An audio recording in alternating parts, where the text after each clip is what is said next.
কাতারে বসে ওমান নিয়ে কথা বলা বন্ধ করো। ওমান নিয়ে কথা বলতে হলে আগে লেভেলে আসো। জানি পারবা না, কারণ তোমাদেরটা 33 স্টপ আর আমাদেরটা 300-তে হিট করতেছে।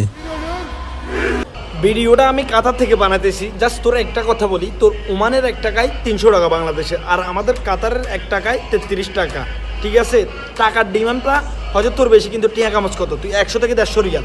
আর কাতারা ফলাবানির হিসাব বাদে দিলাম, তুই যে টাকা খানা খস, ঠিক আছে না, ওই টাকা আমাদের নর্মালি সিকিউরিটি বিল আছে, এক সপ্তাহ সিকিউরিটি বিল, আর বেশি কিছু করতে না। ঠিক আছে, আমরা যে টাকা বেসিক স্যালারি হয় ওইটা তো 2 মাসের স্যালারি। তো কাতারা ফলাবানির কথা কুবের আগে কি ভাবি সিন্দি আইস। আরে ইয়াসিন, তুই কি বলছাস যে ওমান প্রবাসীদের 1 মাসের স্যালারি দিয়ে তোর নাকি সিগারেটে খরচ হয়? হ্যাঁ, হাসাইলি। আর কি বলছাস যে ওমান প্রবাসীরা 1 থেকে 150 টাকা ইনকাম করে, তাদের খানার বিল যে তোরা মানে যে আমরা যে টাকা ইনকাম করি ওই টাকা নাকি তোদের পকেট খরচ যায়, চায়ের খরচ যায়, সিগারেটে খরচ যায়। আরে ভাই, এবার আমরা বলি, তুই শুন, আমরা মাসে যে টাকা ইনকাম করি ওটা তোরা 2 মাসে চোখে দেখোস না, বুঝছস? আর কে কি চাকরি করে কত টাকা ইনকাম করে আমরা ওমান প্রবাসী এগুলো হাতের মুঠে রাখি, বুঝছস? কে কাজ করে কত টাকা ইনকাম করতে পারে, কত টাকা মাসে স্যালারি পাইতে পারে, ওইটা আমরা ওমান প্রবাসী হাতের মুঠে রাখি।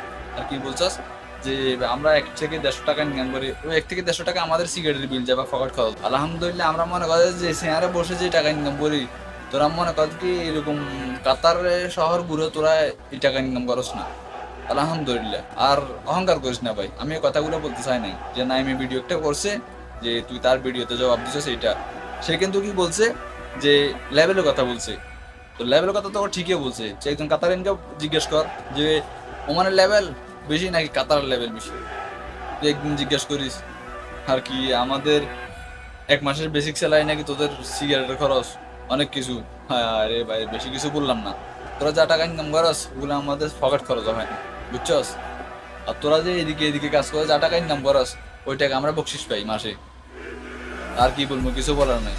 সো অহংকার করিস না ভাই, অহংকার করা পারো না। আমি কথাগুলো বলতাম না, কথার কথা উঠছে বা তুই তাকে নাই ওমান প্রবাসী তাকে কিছু বলছস, তাই তো কথার কথা আমি বলতে বাধ্য হলাম। তো অহংকার করিস না, অহংকার করা পারো না।